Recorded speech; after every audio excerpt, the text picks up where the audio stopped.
It was the fourth war that Donald Trump solved, or so he claims. Thailand and Cambodia signed what the US president called a peace accord. This is a momentous day for all of the people of Southeast Asia as we sign a historic agreement to end the military conflict between Cambodia and Thailand. Now these gentlemen are about to sign what we're calling the Kuala Lumpur Peace Accords. Good name. And there was peace for exactly 133 days. There are air attacks across the border as we speak.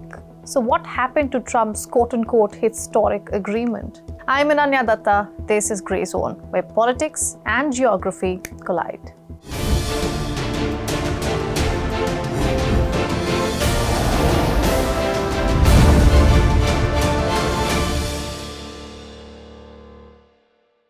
Early this morning, reports started to pour in about clashes at the Thailand-Cambodia border. It wasn't immediately clear who started it, and as all ceasefire violations go, both sides accuse each other for it. Soon after, the Thai military released this specific visual. It showed a huge plume of smoke rising on the Cambodian side of the border. The clashes had already killed 2 Thai soldiers and wounded 4 at the time of this recording. Bangkok says the killing prompted them to use airstrikes against its enemy. As for the airstrikes by the Thai Air Force, I would like to reiterate that it is a targeted attack on Cambodia weaponry bases only, damage to which we are able to limit, in order to prevent further escalation from Cambodia that would cause further injuries and deaths of Thai troops. But Cambodia has a different story to tell. Its defense ministry said in a statement that there were provocations for a few days and its forces chose not to retaliate. But after the Thai military's dawn attacks today, its forces resorted to a response at 2 different locations. In this regard, Cambodia would like to appeal to the international community to condemn this violation of the joint declaration of peace agreement between Cambodia and Thailand's illegal activities, and demanded that Thailand take responsibility for this aggression, and Cambodia appeal to Thailand to stop these violent acts immediately, which threatens peace, stability in the region. The Thai army is constantly posting on its social media platforms about the strikes. It has now claimed that a cable car was built by Cambodia at the border just a few hundred meters west of the ancient Khmer temple complex. Now, this temple has been a witness to the Thailand-Cambodia border dispute for more than a century. Also the one that erupted into a 5-day war in July this year, killing at least 48 people, and we will come to that in a bit. But today's escalation is being met with experts saying, "I told you so." Just 2 months ago, the US President and Malaysian Prime Minister brokered a deal between the 2 warring sides.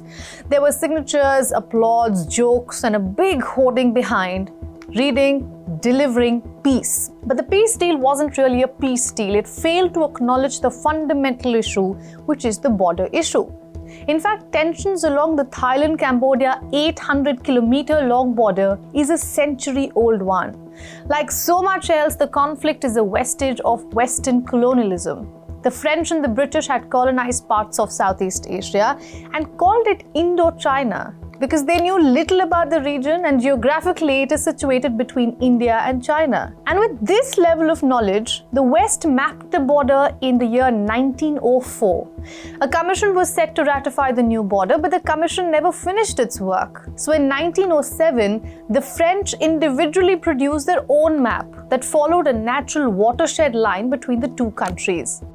Now, these borders divided homes to communities on both sides who share ancestry and heritage. But this is pretty much where the issue gets complicated. Thailand sees the border according to the 1904 treaty, and Cambodia wants to follow the watershed line. Skip to today, 2025, US President Donald Trump, who like his Western predecessors know very little about the region, brokered peace between the 2 sides. The deal was definitely a good start, we have to say that. It was in fact the most detailed attempt yet to end fighting. But was it the end goal? Far from it. It majorly spoke about 5 things. First, both sides agreed to remove heavy weapons from border areas. Second, a military de-escalation under ASEAN members' supervision. Third, to stop spreading false or provocative claims through official or unofficial channels. Fourth, a prisoner exchange. And fifth, diplomacy to be revived. And in Trump's own words, he used his tariff stick to bring both sides together. Our question is, When has trade tariffs ever been able to keep any border peaceful? Just today, I stopped a war. I won't go into which one, but you'll be able to figure it out. But I was quick to respond. Thank you.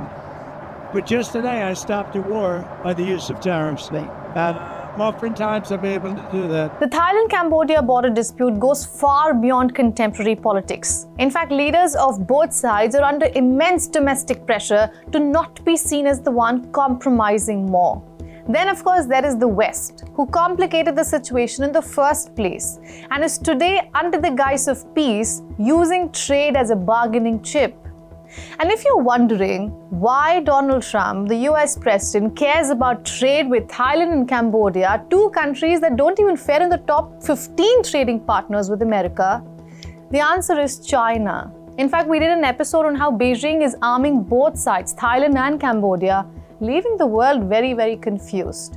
You can watch it by clicking on the link on the top right corner. For now, thanks for watching Grey Zone. I will be back.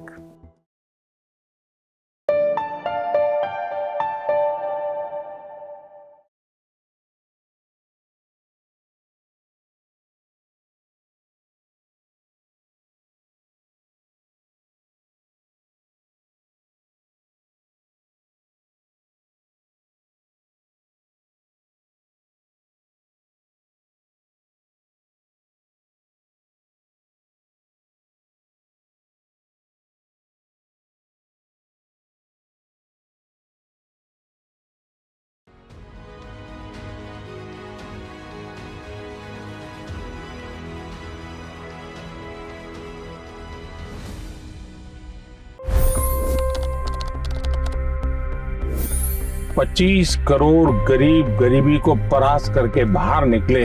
For the good of our nation, let's work together and let's truly make America great again. The fastest news breaks. Requested PM saying that we will have to speak to Putin and to Zelensky. The biggest news makers. The relationship with India is probably the most important bilateral relationship the US will have for the rest of this century. The capital delivered quite an election result today. Expert analysis. The million-dollar question today is how to stop this dance of death. Ground reports. I'm standing at the crossroad of the Kumbh Mela. Behind me are more than 100 entry guards. Long-form interviews. Exclusionary politics is reflected in Manipur case as well. You don't bother because this is a small state. Deep dive into burning issues. It's often said DRC could be the richest country in the whole world. It's because of what sits underneath. Why exactly did the US topple the Sheikh Hasina government? HT videos. We don't just break news, we break it down.